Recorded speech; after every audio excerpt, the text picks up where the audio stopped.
The diversity of life is remarkable. Living things have many shapes and sizes. They display all the colors of the rainbow in a seemingly infinite variety of patterns. Life occupies almost every niche on land and in the sea. Yet what we see today is only a small fraction of all the different kinds of life that existed in the past.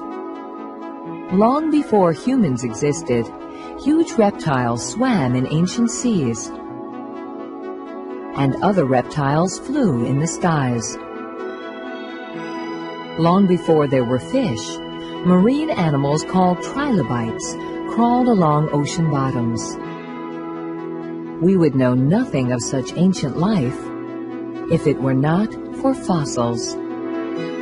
Fossils are windows into time that let us see what living things once were like.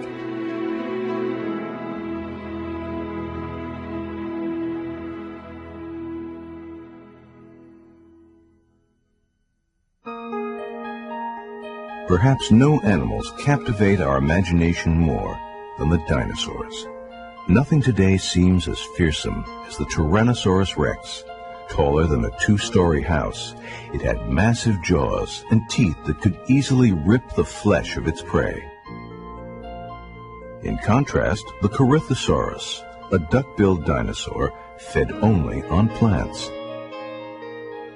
Not all dinosaurs were large.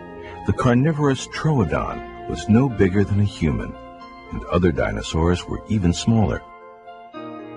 There were many kinds of dinosaurs, but it was only relatively recently that we became aware that such creatures even existed.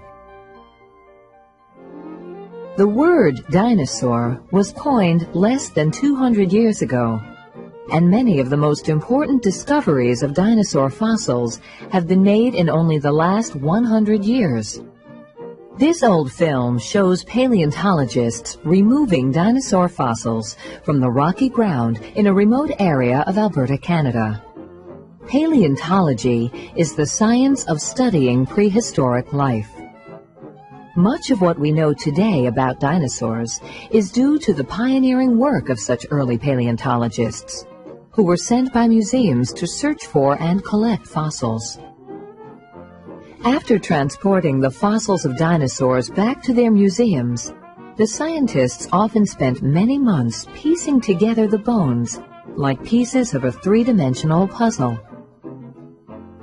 The reconstructed skeletons were then put on display. People flocked to museums to marvel at these remains of animals that lived many millions of years ago.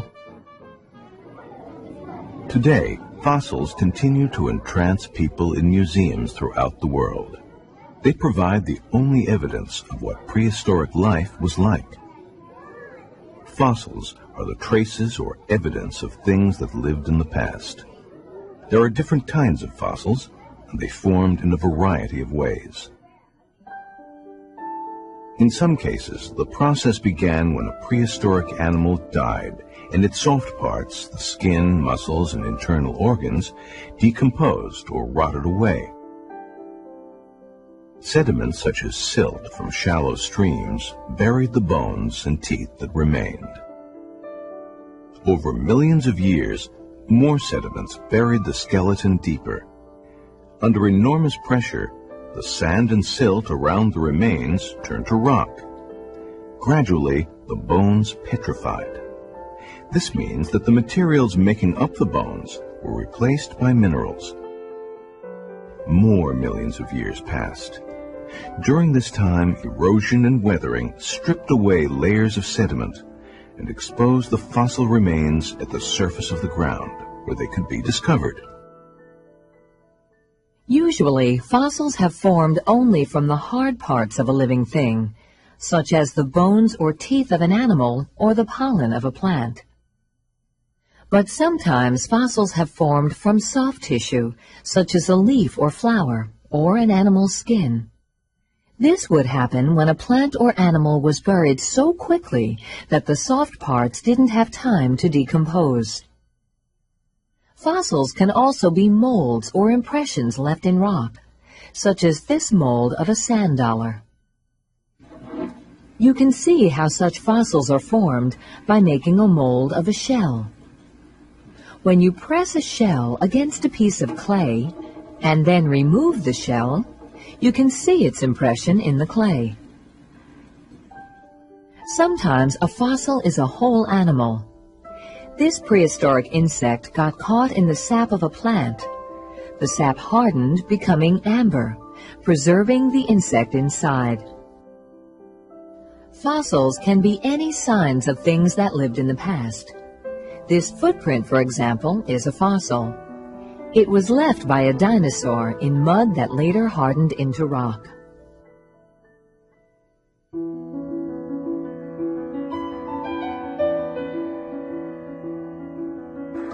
Fossils can yield a great deal of information about ancient life, but they must first be found and excavated.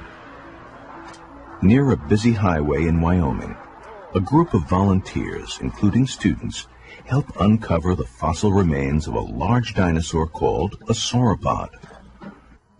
Uncovering and eventually removing the fossilized bones has involved many months of work. As traffic streams below them, they dig under the supervision of Jim Martin, a paleontologist at the South Dakota School of Mines. We've just uncovered this large sauropod dinosaur here that lived during the Jurassic period about 150 million years ago. This particular part of the dinosaur was covered with plaster last year to protect it during the winter, and then we buried it. We just re-excavated it, and what we have here are the neck vertebrae. There's one here, here, here, here, here, and a continuing one there. Those vertebrae represent these here. They are in the very distal part of the neck, right next to the shoulder blade. If you look at the one that's exposed, you can see these spines, the things upside down. Here are the spines coming off the neck vertebra. The neck will continue here. It go behind me into the back wall where we have not yet excavated. We're hoping to get that excavation done this summer, and we're looking for this guy right here, the head on this thing. For the first time, we'll finally, after 5 years, find out if we have a skull on this huge 40-foot long dinosaur. It takes a lot of time and care to uncover and remove a large fossil without damaging it. Often fossils and the rock in which they are contained are encased in protective plaster. Then they are taken to a museum or university where the work continues. More than 1,000 miles away from Wyoming, at the Florida Museum of Natural History in Gainesville, paleontologist Russ McCarty works on a fossil of an Eremathere, a giant ground sloth. What I'm doing right now is preparing the fossil, preparing the specimen. Preparation involves removing the dirt, which is what I'm doing here, the matrix or soil or rock which encases the specimen. This happens to be very soft, sandy clay, so it's rather easy to work this material out. Unlike some sites in the United States where you collect, where your fossil may be entirely encased in rock, and it's rather hard. You can't use hand tools like this. You have to use little pneumatic jackhammers and other power tools to remove the matrix. We have right here a lower jaw mandible of an Eremathere. You can see the bill here, which has been restored, this gray filler material. The original bone is this tannish, whitish tan color. You can see the teeth, these very distinctive beveled, chisel-like teeth here, which are let us know that this is an Eremathere. And this is identical to the one that we have here that I'm working on in the jacket. Let me turn this over. You can see the bill here and the corresponding bill here. Upstairs at the museum, a complete fossil of a giant ground sloth shows visitors what these creatures looked like. Ground sloths first appeared about 35 million years ago, but they are now extinct. Their only descendants are much smaller tree sloths that live in Central and South America. Fossils make fascinating exhibits and help us better understand what prehistoric life looked like. But fossils can teach us other things as well. In the basement of the Florida Museum of Natural History, rows upon rows of specimen cabinets contain fossils the public never sees. But these fossils, too, are valuable for the clues they provide about what life was like. For example, what kinds of diseases prehistoric animals suffered from. Here's another example of information which bones can give us. This is one of the bones in the equivalent would be the bone from my wrist to my fingers here. There are 5 of these here. This is from a camel. You can see all of this strange growth here, which is a disease kind of like an arthritis, or it's an excess calcium and bone growth in the animal. It was obviously very painful for the animal to walk. Fossils not only provide information about prehistoric life, they provide important clues about the history of the Earth. The Earth's features have changed greatly over time. What are now the tops of many mountains, for example, were once the bottoms of oceans. One of the reasons we know this is that fossils of trilobites have been found in some mountain rock. Trilobites were animals that lived in the seas hundreds of millions of years ago. When they died, they were covered by mud at the bottom of these seas. Over millions of years, this mud hardened into rock, and what was once seafloor was folded and pushed up by enormous forces in the earth, forming the mountains that now exist. Fossils provide evidence of even more dramatic changes in the Earth. Most scientists believe that the Earth's continents are not fixed in one position, but instead slowly float on the liquid rock of the Earth's interior. For instance, scientists believe that 200 million years ago, the Earth's continents were clumped together in a single large continent. Moving at a rate of only centimeters a year, they drifted apart. This concept is called the theory of continental drift. Fossils provide important evidence for continental drift. Fossils of a reptile called Mesosaurus have been found in South America. The same kind of fossils have been found in Africa, even though Africa is separated from South America by thousands of kilometers of ocean water, too far for the Mesosaurus to swim. This indicates that long ago, when the Mesosaurus lived, Africa and South America were probably joined.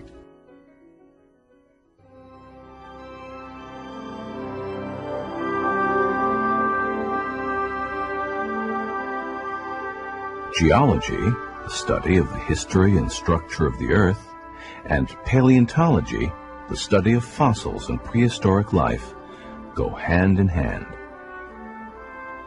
One of the most interesting places to observe the relationship of paleontology and geology is the Badlands of South Dakota.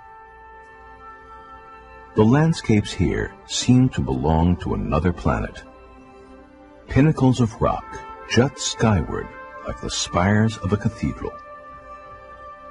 Jagged ridges form a primitive skyline, and cliffs and buttes hundreds of feet high are topped by grassy plains. These strange formations are the results of sediment being deposited over millions of years and later being exposed as rain and water peeled and washed them away. Running through the Badlands, the White River gets its name from these milky sediments, which it carries downstream, where they eventually reach the Mississippi and then the Gulf of Mexico.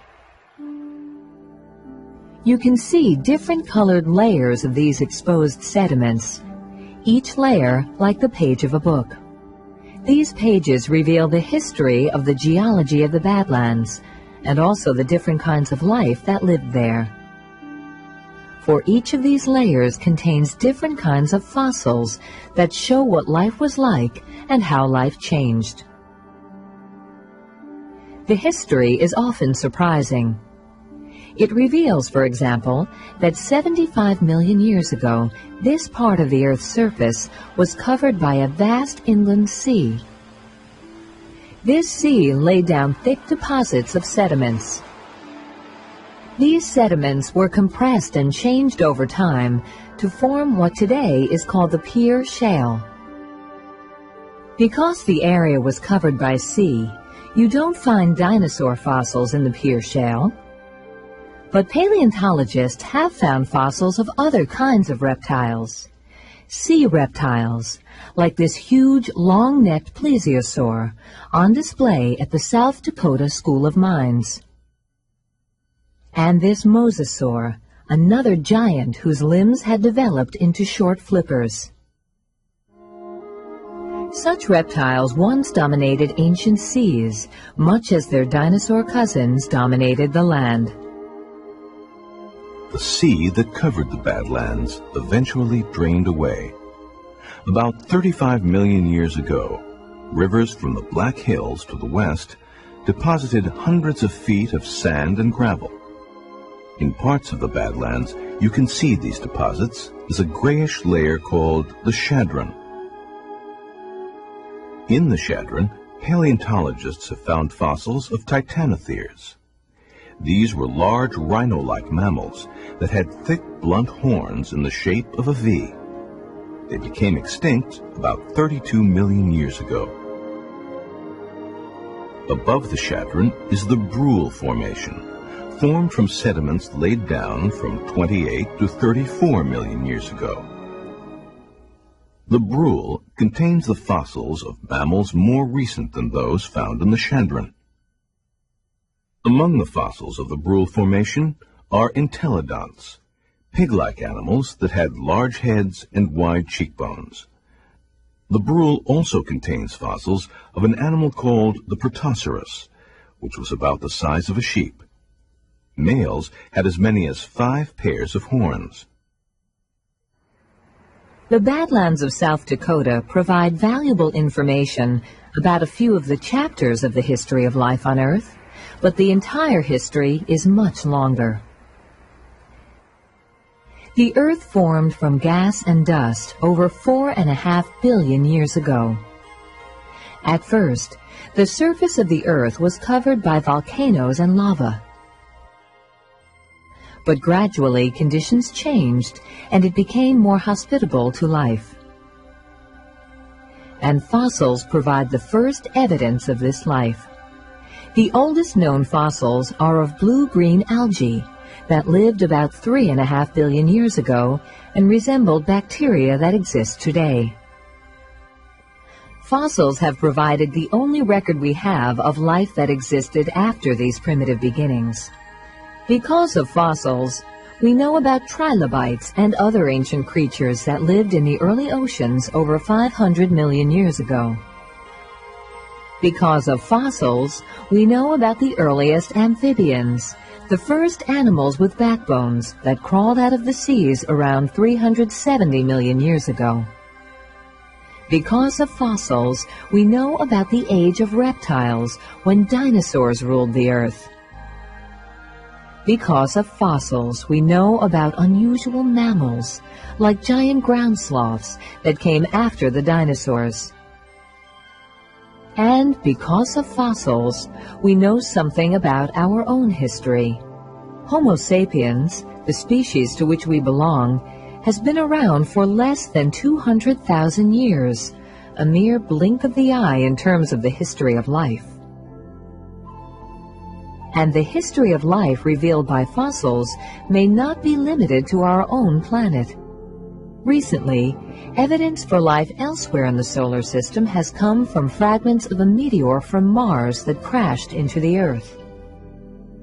In 1996, scientists studying this meteor discovered what may be the fossil remains of bacteria-like forms of life that existed on Mars millions of years ago. Fossils reveal much more about the history of life than individual snapshots from different periods in time. Paleontologists use fossils to study how living things have changed over time. This process of change is called evolution.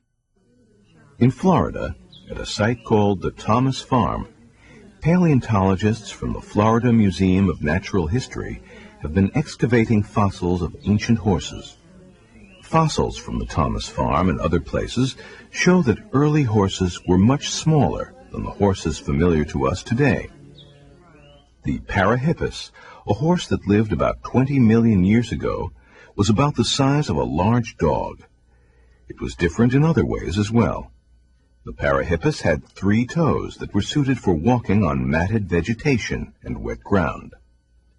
The structure of its teeth shows that it ate primarily leaves rather than grass. As the modern horse evolved, it not only got bigger, it changed from having 3 toes to a single toe or hoof that was better suited for walking on hard ground, and the structure of its teeth changed as it became an eater of grass rather than leaves. Many of the people helping unearth the fossils at Thomas Farm are not professionals, but amateur volunteers, including students and teachers. They work under the direction of Bruce McFadden. Part of the success of the Thomas Farm digs are, without a question, the participation of the amateurs. This weekend we have 20 people working here. 4 of us are from the museum. The other 16 people are from people from all over the state and other states. The wonderful thing about paleontology is that amateurs can make important contributions to the science. They can either go out and collect fossils themselves, or they can volunteer to help dig fossils alongside the paleontologists. Either way, they can make important and have made important scientific discoveries that have advanced our science. One of the volunteers at Thomas Farm is Rachel Colbert, a student from Gainesville, Florida. Not far from her home, Rachel and her mother often search for other kinds of fossils in a creek that runs through the woods.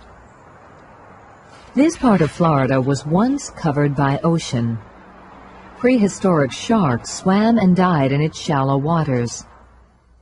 These sharks had soft skeletons of cartilage that decomposed, but their hard teeth survived and became fossilized. The stream that Rachel and her mother explore has scoured the surface of the land and exposed sediment in which the teeth were buried long ago. By sifting through the sand and gravel, they can find some of these teeth and other fossils as well. In their hands, they hold traces of life many millions of years old. There are many things we can learn from fossils. Fossils provide a record of prehistoric life on Earth. This record extends from simple blue-green algae that existed 3.5 billion years ago to our own human ancestors who have existed only a very short time relative to the entire span of the Earth's history. Fossils also provide evidence for how life has changed or evolved. For example, how horses have grown larger and developed hooves in place of toes. Fossils may even show that life once existed on Mars. And fossils tell us other things. They help us understand how the Earth has changed, how what is now dry land was once covered by sea, how mountaintops were once the bottoms of oceans, and how continents have moved. For amateur fossil hunters, as well as professional paleontologists, fossils provide the thrill of discovery, of touching and holding in our hands links to the distant past. As we continue to search for and study fossils, who knows what new discoveries will be made in the future? Who knows what new things fossils will reveal about the past?